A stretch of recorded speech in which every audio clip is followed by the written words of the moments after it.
Naku, hanggang dyan ang damo. Dati po.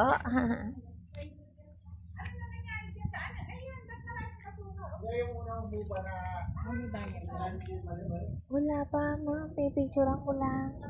Bebenta na daw yan.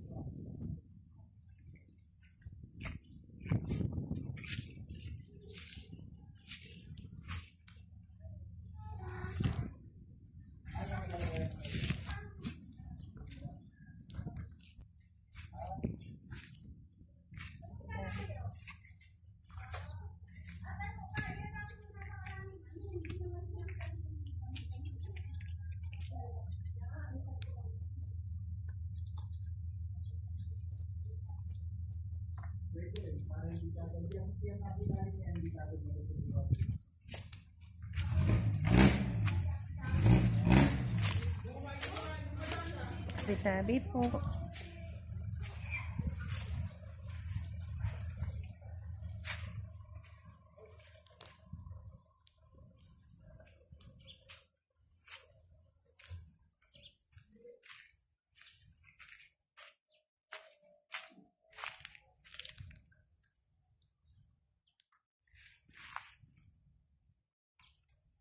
Diba, kuya, maluwag? Yan ang bagong pagawa ko niyan, yung nandyan yung kapatid ko. Pinagawa ko yan. Ay! Ano na pala? Baka mahulog ka, ha? Ang ganda naman ng kulay ng paru-paro na to. Ayun, no? Ganda ng kulay. Ayun, paru-paro. Pag mo kayong pakpak, tingnan mo. Ang ganda ng kulay niya. Ano ito naman yan? Ayan, o. Meron siyang...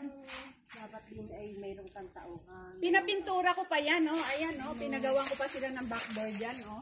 Ay ng ano.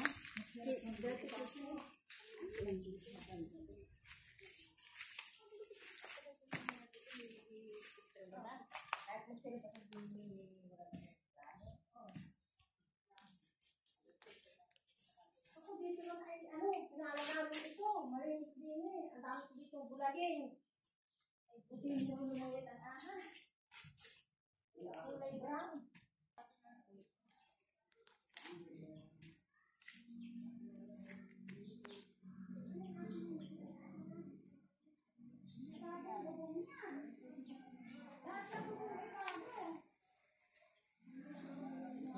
Bago nga kuya nga, pinagawa ko nga ito. Nung isang taon ko lang pinagawa.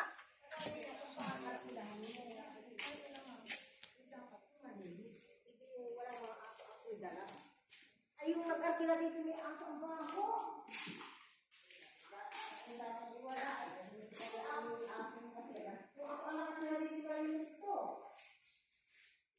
Alam mo, hindi ko pag sana nag-retire ako, gusto ko tumira dito, kaya ako bibili.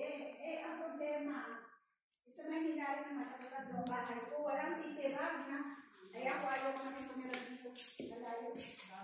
Mayroon ako, yung kapatid ko kasi, pinatira ko dito, yung mag-asawa, ay ako yung mag-asawa, sila ulo naman, pag-iwan, sino pag-ganyan yata.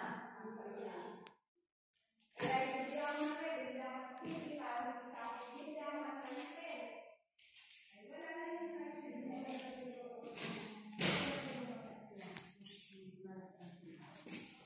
Ang problema nga, wala namang kami nung magkakita dito.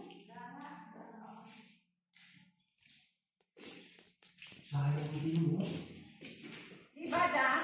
Pinagawa ko? Paano mong ano yun, sabihin?